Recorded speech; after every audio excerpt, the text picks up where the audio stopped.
Hello friends नमस्कार मु विश्वजित स्वागत करुच्ची आपण मानक आज वीडियो को लीगल हेयर सर्टिफिकेट आपण माने किभଳି भाबे ऑनलाइन रे निजो मोबाइल रे आवेदन करि परिबे ता पुणी बिल्कुल मागणा रे से नै ऑलरेडी वीडियो पब्लिश हे सारिछि। तो डिस्क्रिप्शन रे तार लिंक दिया जायछि। जदि आपण माने से वीडियो देखि नांती निश्चित रूपे देखि नियंतु एवं मागणा रे आपण माने लीगल हेयर सर्टिफिकेट अप्लाई करि परिबे।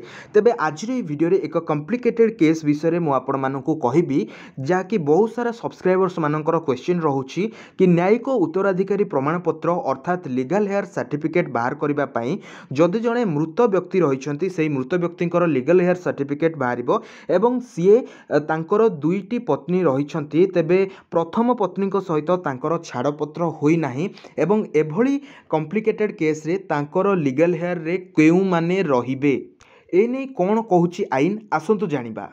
तो फ्रेंड्स आपण मैंने देखिपारती ये रही मृत व्यक्ति एवं तांकर प्रथम पत्नी सहित तांकर छाड़पत्र होना एवं तांकर द्वितीय पत्नी मध्य अछंती। तेबे प्रथम पत्नी पुओ झी अछंती द्वितीय पत्नी पुओ झी अछंती। तो एभली केस रे एई मृत व्यक्ति जदि लीगल हेयर सर्टिफिकेट बाहरुछि ताहेले एथिरे केउ मानकर ना रहिबो। मने रखंतु फ्रेंड्स मु आपण मानकु कहि रखुछि जेहेतु प्रथम पत्नी छाड़पत्र होई नाही प्रथम पत्नी सहित मृत व्यक्ति छाड़पत्र होना तेबे प्रथम पत्नी होउछंती लीगल वाइफ। तेणुक प्रथम पत्नी ना मृत व्यक्ति लीगल हेयर रे प्रथम व्यक्ति ना आसीबो एवं तांको पुओ झियोंकर मध्य ना आसीबो। किंतु आमे जदि द्वितीय पत्नी कथा कहिबा जदि द्वितीय पत्नी केही पुओ झियो न थिबे तेबे द्वितीय पत्नी ना मृत व्यक्ति लीगल हेयर रे आसीबो नाही।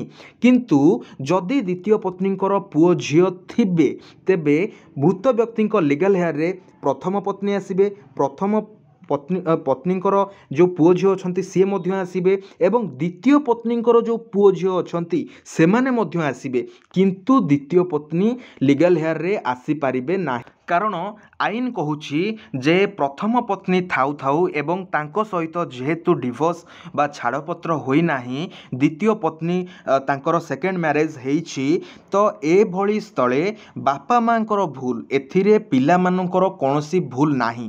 तेबे जदि जड़े व्यक्ति दुईटी मैरेज करिसंती तांकर प्रथम पत्नी अछंती द्वितीय पत्नी मध्य अछंती प्रथम पत्नी सहित तांकर छाड़पत्र होई नाही तो एभली स्थले मृत व्यक्ति लीगल हेयर प्रथम पत्नी रहिबे प्रथम पत्नी पिला माने रहिबे द्वितीय पत्नी मध्य पिला माने रहिबे जदि थांती किंतु द्वितीय पत्नी रहि पारिबे ना। तेबे एथिपाई प्रथमे आपण मृत व्यक्ति डेथ सर्टिफिकेट बाहर करेंगे एवं डेथ सर्टिफिकेट बाहर कर सारा परे जो प्रोसेस आमे कहिचु सही प्रोसेस रे आपणको इनफॉरमेशन दबापाई पड़िबो जे मृत व्यक्ति जो रही आपणकर ई डिस्ट्रिक्ट वेबसाइट रे जेमिति कि अप्लाई करा जाए से भली भाबे तांकर जो माने लीगल हेयर्स रहिले डिक्रीज करो तो सेमानकर इनफॉरमेशन आपण माने प्रोवाइड करिवे एवं तापरे आरआई वेरिफिकेशन पई आसीबे। आरआई वेरिफिकेशन पई आसिला परे सेठी आपणकर घर पाखापाखि जो लोक मैंने थे से साक्षी देवे एवं साक्षी देला परे सेही कंसेंट अनुजाई आपणकर लीगल हेयर सर्टिफिकेट